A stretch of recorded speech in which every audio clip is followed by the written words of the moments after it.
welcome to a weekly forecast session. As always, we'll look at things on a top-down analysis and see exactly where we stand in terms of supply, demand, liquidity, as well as key levels. So on the 1 month time frame, obviously we'll start from the very top.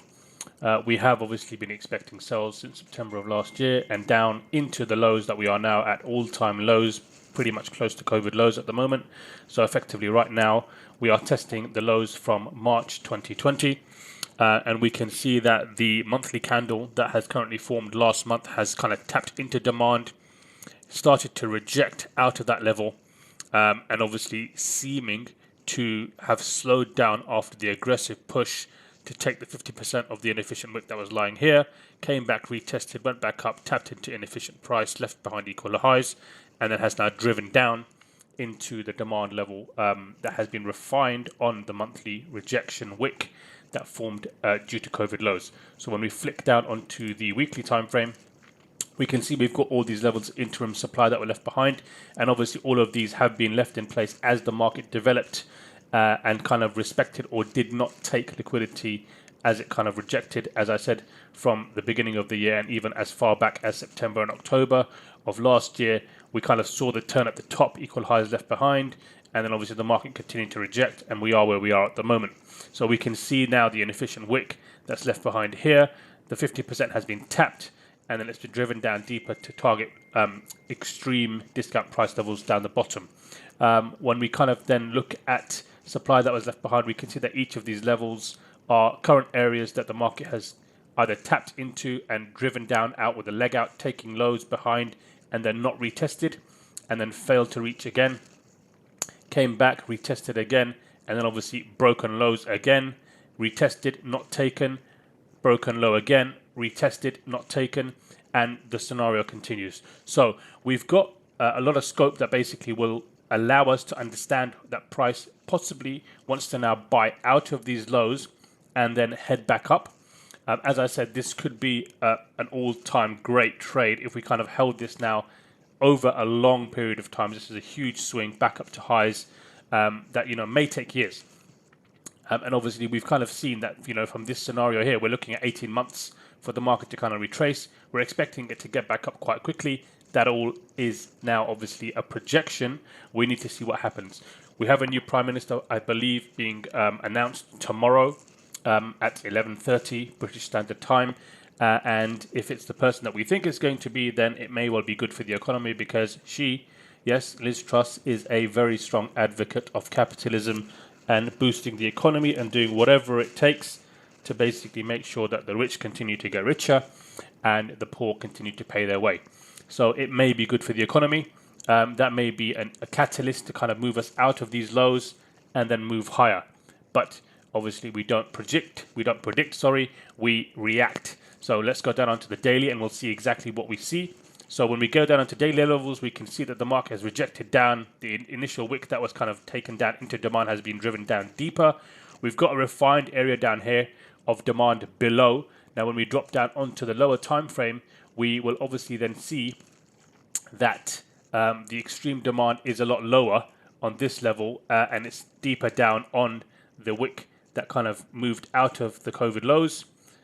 Sorry, it's going to be a bit messy until we get to that point. So we can see here, bottom, obviously we had the initial wick that we marked up as our demand refined area when this 50% was taken, and then we've got a deeper wick that has obviously not been taken here. Now when we go down and have a look at how we've kind of analyzed this, the analysis on price action would be as such.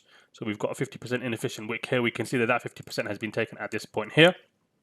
Okay, so we would effectively disregard that at this moment in time. And then when we drive down deeper and look at this wick, we can see that it has been tapped to 50%, but okay, so we can see here on the 1 hour, effectively, we've got the rejection wick at the bottom, engulfing candle that took that. So obviously all institutional orders have been closed at this point here. The market came back, retested this zone. Having tested that zone, we can see 50% of that wick was taken at this point. When we go back to this one here, we can see that 50% has been taken at that point, and this now effectively is the exposed wick that we're looking for. So this is the initial supply that we're looking for. It may well be a possibility that the market then obviously goes down and tests the inefficient wick down here, but obviously that stands to be seen. When we go back to relevant price, and we start looking at obviously where we are at the moment, these are our areas of demand below that we want to see targeted. We've got some semblance of equal lows left behind here. So effectively we can say that there's an equal low scenario here, relative equal lows.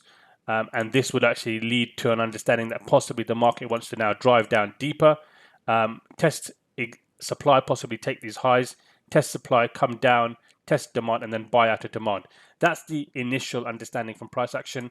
When we go to our key levels and we look at how they kind of now correlate with our levels of supply and demand out of these lows, we're not expecting the market to go down below this because these are all-time lows. If they do, then so be it. We'll obviously wait for a reaction and a confirmation to then take the market lower.